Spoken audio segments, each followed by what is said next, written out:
No. Amy catapults out of her nightmare with a scream lodged in her throat. She clutches the front of her shirt, her heart bashing against her ribcage like a trapped bird trying to escape confinement, the room coming to a focus as she blinks away tears. She left shaking as she glances at the familiar belongings strewn about in the room. The only source of light comes from the computer in her room. She presses a hand against her forehead. What a horrible nightmare. But that's all it was. Just a nightmare. Even so, she can't shake the feeling that it felt so real. Amy gives a quiet sniffle as she looks at the sleeping figure next to her. His eyes fluttering in a deep sleep, relief floods into her sight of him.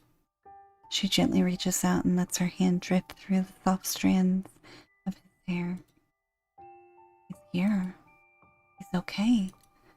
She's glad she woke up. The man beside her stirs when she withdraws her hand with the last thought, a frown setting into the features as both eyes pop open, and she can't help but let out a quiet laugh as he brings her a hand back and places it on his head. That's my hand now. Please don't remove it. Oh, is it now? She tilts her head curiously at him, easily falling into the typical banter despite the horrors she endured while she slept. Her fiancé gives a very serious nod. I put a ring on it. See? Right there. He taps a finger against the engagement ring, which consists of a pretty silver band designed to look like intertwining vines that hold a butterfly at the center.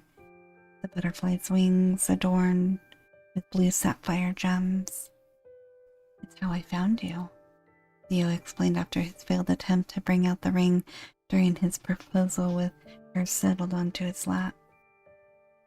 She'd been excited, flat out jumped into his arms before he could eventually get down onto one knee, not even bothering to see the ring and automatically shouting yes. It continued on. I trailed one of these little guys, and next thing I knew was you were standing there. As soon as I saw you, I thought, damn, why is that girl standing there in the rain without an umbrella? There's a department store selling them right there. He laughed as she lightly whacked his arm. It's a memory Emmy cherishes, even now as she watches him drop his hand, snuggling deeper into his pillow. So what, you woke up? A dream maybe? Oh, I know. It was a sexy dream about me, wasn't it? Then he wiggles his eyebrows. You'll have to reach a little lower than that if you want to get... But that's okay. I'll let you try again. Emmy rolls her eyes at him, but at the top of her dream, she swallows hard. A knot forms in the center of her throat. It was horrible. I had a dream that you died, and I was stuck somewhere. I couldn't get to you.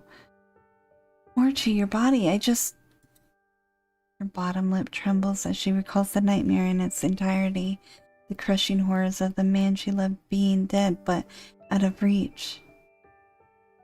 Her hands chained and bound to some wall. She feels Theo reach over and rub her back. Then she draws down and into his arms, his familiar scent surrounding her as she burrows her face into his chest. It smells and feels like home. I know. I'd cry too. My life insurance payout would be really fucking tiny. Your finances would never recover from this house, loan alone. He shudders, and she can't help but laugh, winding her arms around him. She's glad he's here. I love you, Theo. I love you too, my anxious little sugar plum. He kisses the top of her head, and she feels his breathing slowly fall into a rhythm. Amy feels her eyes slowly start to close. And when they open again, she finds a faint light hitting her from the distant window.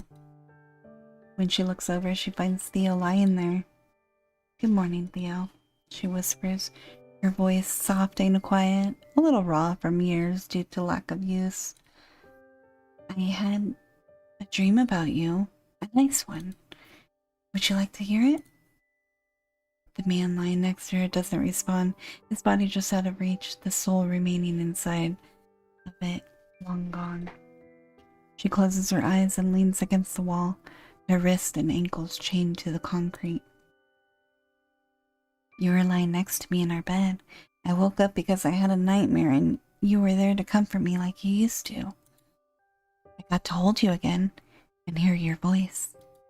I miss your voice." The corpse of her fiancé doesn't say a word, but he listens, her only companion in this cold basement.